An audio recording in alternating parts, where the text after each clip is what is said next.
Tahun demi tahun, pengembaraan yang dilalui pasti meninggalkan memori yang cukup bererti. Alami kemasyhuran tamadun Islam, ikuti jejak langkah para nabi dan rasul yang menyimpan 1001 kisah bersejarah. Ramadan ini, Baraka membawakan Jejak Rasul. Jumaat hingga Ahad 6.30 petang, hanya di TV3.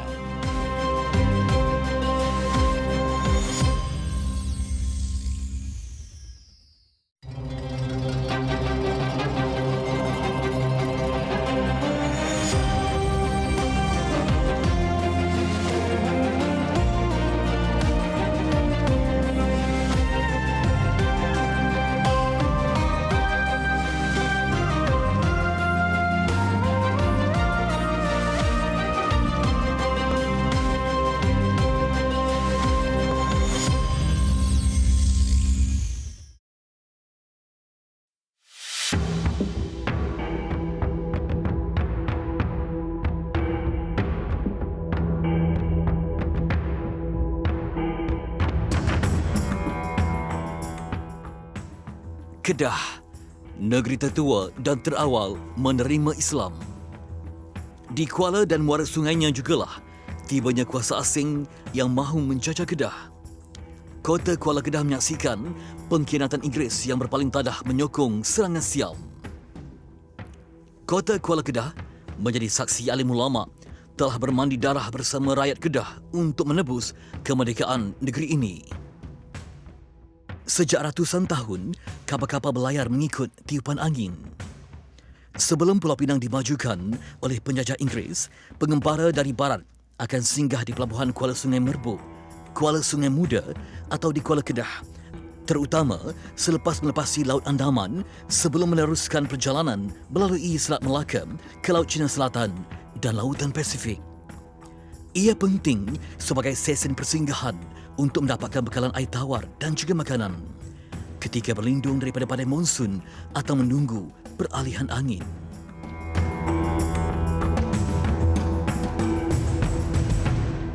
Saya kini berada di Kuala Sungai Batu. Di belakang saya ialah Sungai Merbuk. Dan tidak jauh dari sini, lebih kurang 2 km, adanya tapak arkeologi Sungai Batu yang menghimpunkan pelbagai artifak ataupun penemuan penting yang melambangkan bahawa sebuah tamadun hebat pernah wujud di sini suatu ketika dahulu. Sungai pernah menjadi laluan penghubung utama pada zaman dahulu. Pusat pemerintahan kerajaan silam ditubuhkan tidak jauh dari muara atau persimbangan sungai utama. Dari muara sungai, pedagang atau penggembar asing mungkin akan menyusur ke pedalaman. Dari pedalaman, bahan pertanian dan hasil hutan akan dibawa oleh penduduk tempatan ke pelabuhan ataupun jeti yang menjadi tumpuan mengumpul dan memasarkan barangan. Di pelabuhan, pihak pemerintah melalui Syah Bandar akan mengutip sewa ataupun cukai perdagangan dan perniagaan sebagai sumber pendapatan kerajaan.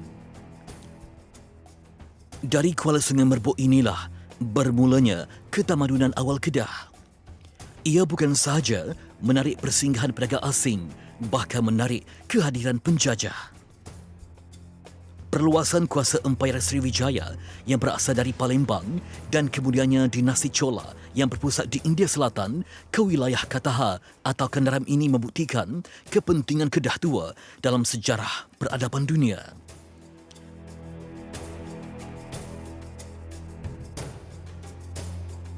Seperti animisme yang dianuti secara meluas, pengaruh Buddha yang dibawa oleh Sriwijaya maupun ajaran Hindu yang diamalkan oleh dinasti Chola semuanya tidak kekal lama di wilayah ini. Ia bermula dengan kapal-kapal dari tanah Arab yang sentiasa singgah di muara Sungai Merbuk dan Kuala Sungai Muda bersama ajaran Tauhid.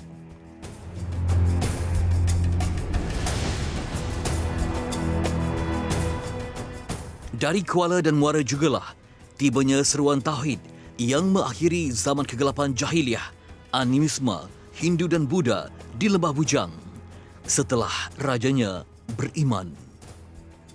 Pengislaman rajanya menjadi titik perubahan penting dalam sejarah Kesultanan Kedah. Kedah tua ialah kerajaan maritim yang berkembang melalui perdagangan di pelabuhan-pelabuhan di muaranya.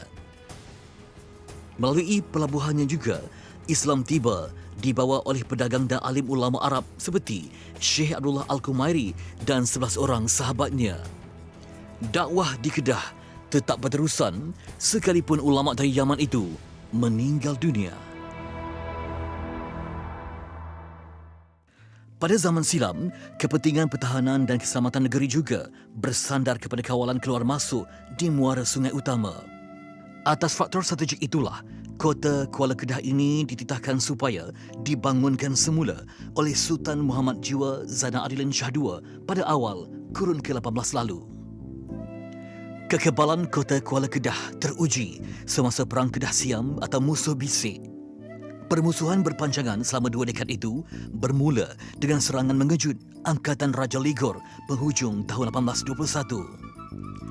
Kota Kuala Kedah menjadi saksi perjuangan ulama dan umara memimpin rakyat mengusir penjajah Siam.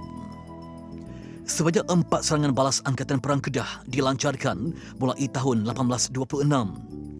Serangan terbesar pada 1838 oleh Angkatan Perang Kedah berjaya menguasai dan mengawal semula kota ini untuk seketika. Sungai Kedah menjadi nadi ekonomi negeri sejak sekian lama. Aliran sungai-sungai kecil lain akan berbaur di Sungai Kedah sebelum mengalir menuju muara. Sumber air yang banyak mengairi lembah dan tanah datarnya yang luas memungkinkan tanaman padi diusahakan secara turun-temurun. Sungai Kedah antara faktor Sultan Muhammad Jiwa Zainal Abidin Shah memindahkan pusat pemerintahannya dari kota Bukit Pinang ke kota Setar ini yang lebih dekat dengan muaranya.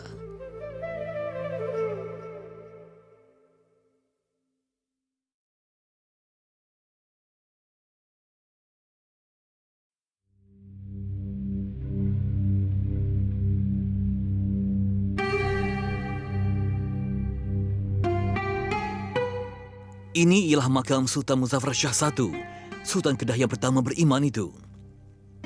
Terletak di Kampung Pegalan Bujang, 75 km dari Alusta.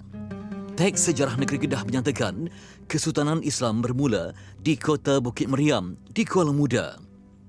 Sultan Muzaffar Shah I mangkat di sana. Lokasi ini yang jauh dari kota pemerintahan itu menimbulkan persoalan. Kami di Persatuan Sejarah Malaysia Cabang Kedah, apabila kita menjalankan satu survey di kampung Kota Bukit Meriam, kita menemui satu daripada maklumat daripada orang kampung iaitu penemuan kawasan kota di Bukit Meriam dan juga kawasan perkuburan lama. Dan apabila kita bandingkan di makam Sultan Muzaffar Shah I ini, kita agak ragui di segi kesahihannya kerana ada dua faktor. Yang pertamanya ialah dalam teks sejarah Kedah iaitu At-Tarikh Salasilah Negeri Kedah dinyatakan bahawa makam Sultan Muzaffar Shah dimakamkan di kampung Bukit Meriam. Dan yang kedua, di segi tipologi batu Aceh yang ada yang disandarkan sebagai makam Sultan Muzaffar ini sebenarnya tipologinya pada kurun yang ke-16. Dan penemuan pendidikan Persatuan Sejarah juga mendapati tipologi berkenaan juga sama seperti makam Sultan Muhyiddin Mansur Shah iaitu di Kampung Cegak, Mukim Jeram.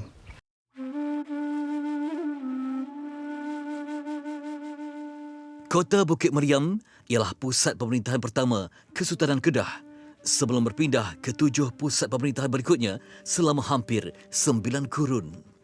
Selain penemuan Candi Purba, susunan batu-batu yang membentuk dinding kota ini menguatkan andaian bahawa kawasan ini dipercayai pernah menjadi pusat pemerintahan Sultan Muzaffar Shah I.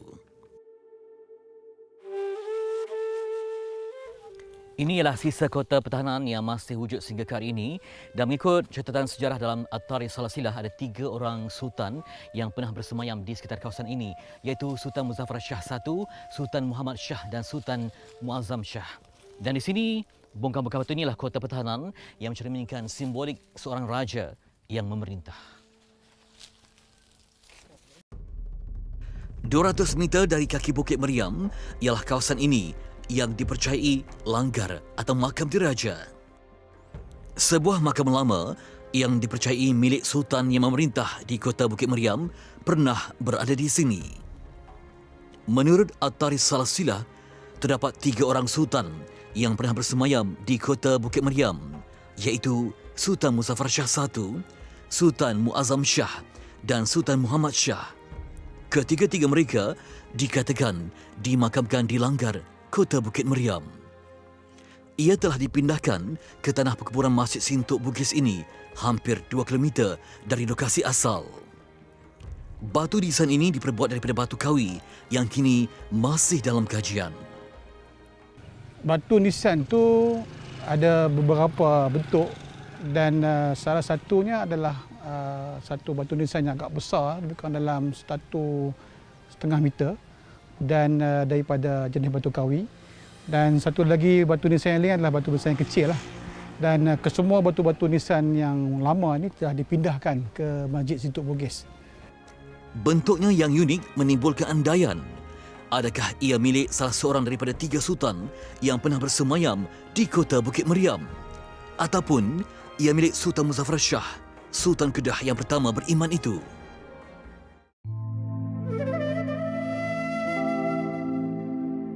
Tidak jauh dari tebing Sungai Kedah, Sultan Muhammad Jiwa Zana Adilin Shah mendirikan istana dan balai penghadapan bagi memulakan era baharu pemerintahannya.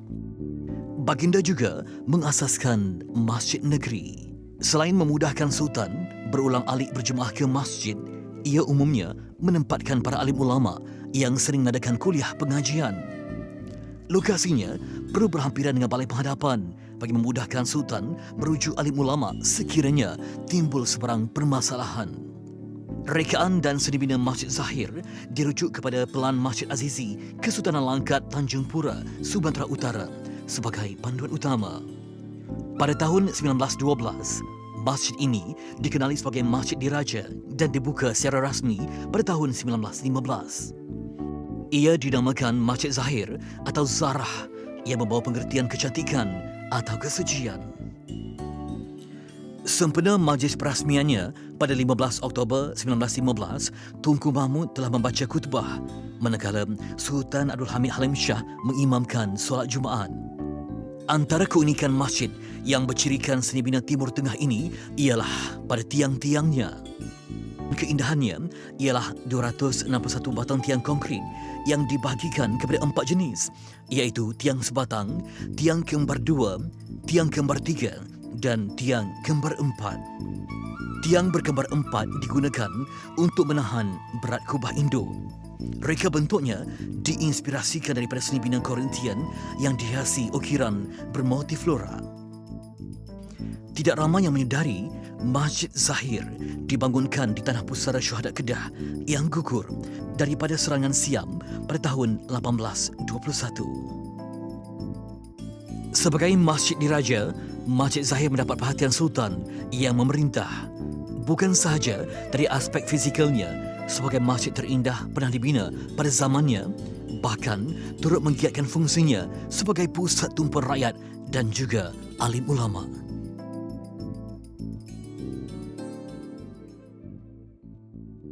Sungai sentiasa melatari sejarah ketamadunan manusia. Di Kedah, sungai utamanya ini menyimpan 1001 kisah. Kawasan ini dikenali sebagai limbung kapal tidak jauh dari pusat bandar Alustar. Pada kurun yang silam, limbung kapal ialah stesen perniagaan dan perdagangan yang menghubungkannya dengan pelabuhan di Kuala Kedah. Hari ini, limbung kapal cuma kawasan perumahan penduduk di pinggir bandar Alustar. Tiada apa lagi yang menarik selain Sungai Kedah yang tidak pernah berhenti mengalir ke muaranya, seperti detik masa yang sentiasa hilang. Monumen keluli ini dikatakan sezaman dengan Masjid Zahir, kelihatan terbiar dimakan karat di mamah masa. Awal kurun ke-20 dahulu, kawasan ini diceritakan menempatkan kediaman pembesar-pembesar negeri. Jeti atau pelabuhan sungai pernah dibangunkan di tebing Sungai Kedah ini.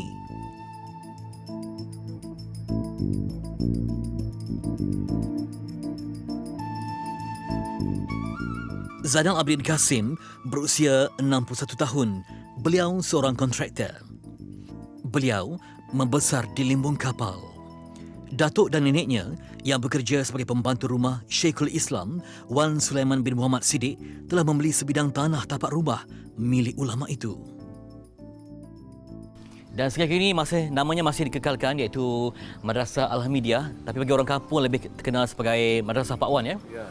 Kerana kita mengingati jasa dan sumbangan ulama bersekolah pondok yang mungkin kelihatan lama kepada madrasah yang nampak lebih teratur dan berstruktur untuk kebaikan anak bangsa belajar ilmu agama.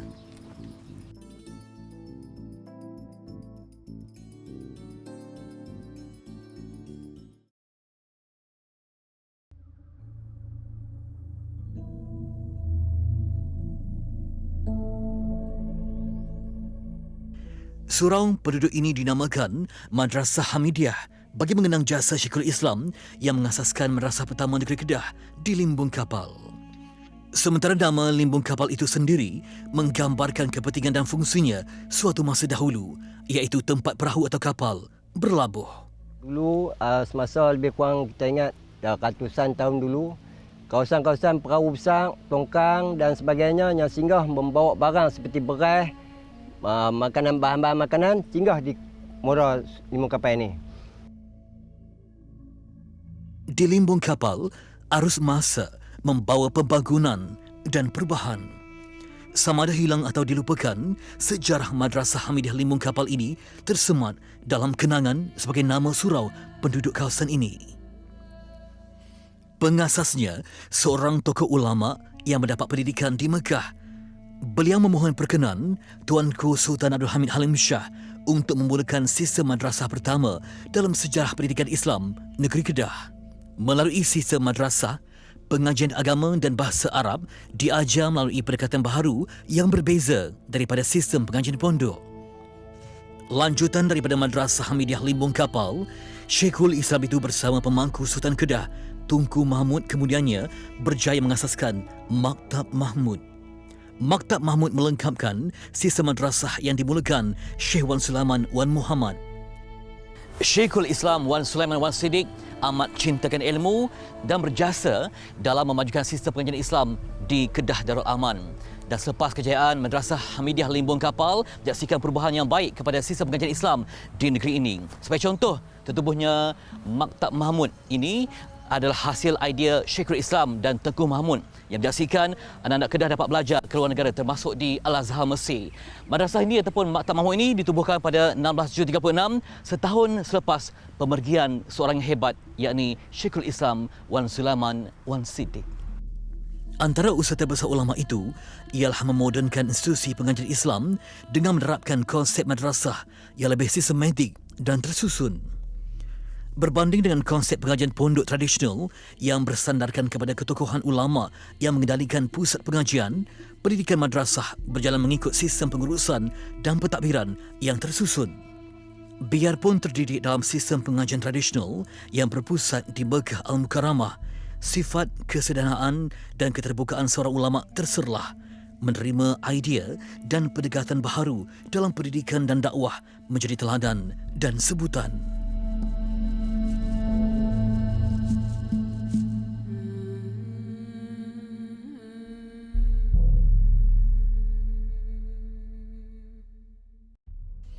Pada tahun 1908, Kedah masih bebas daripada campur tangan British. Namun, Sultan Abdul Hamid Halim Shah yang menyedari keperluan pendidikan semasa telah memerintahkan pembukaan sekolah Inggeris pertama di negeri ini. Hari ini, Government Free School itu dikenali sebagai Kolej Sultan Abdul Hamid Al-Usta.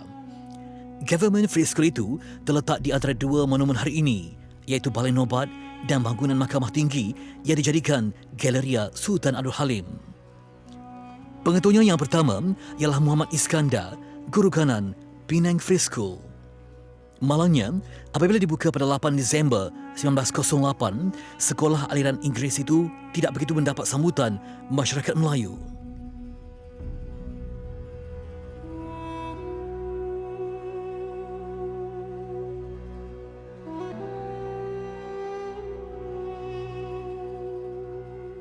Peringkat awalnya, hanya anak-anak golongan bangsawan sahaja yang berdaftar di sekolah itu. Apabila dimaklumkan tentang perkara itu, Syekhul Islam Wan Sulaiman bin Wan Muhammad Siddiq telah menunjukkan sikap keterbukaannya sebagai seorang ulama yang mengutamakan pendidikan. Beliau diceritakan telah berkempen dari rumah ke rumah bersama Muhammad Iskandar, pengetua sekolah Inggeris itu, beliau berusaha menyedarkan orang Melayu tentang kepentingan pendidikan moden dan membuang tanggapan negatif terhadap sekolah Inggeris. Pada tahun 1911, jumlah anak-anak Melayu yang menuntut di sekolah tersebut meningkat jumlahnya kepada 97 orang. Jasa Syekhul Islam Wan Sulaiman Wan Muhammad Siddiq tetap kekal jadi sebutan, bukan sahaja dalam pendidikan, malah dalam pentadbiran dan perundangan Islam di negeri Kedah. Kedah Darul Aman, ulama dan umaraknya meninggalkan jejak tersurat antara baris dan garis masa. Di balik lipatan tarikh dan helaian hikayat, tintanya menyalin hikmah tersirat. Sepanjang zaman, alim ulama seperti sungai yang mengalir. Arusnya tiada henti, melekuk dan membelok di halangan, melimpah jadi lautan. Laksana bahari yang menghamparkan ilmu di bumi luas ciptaan Allah.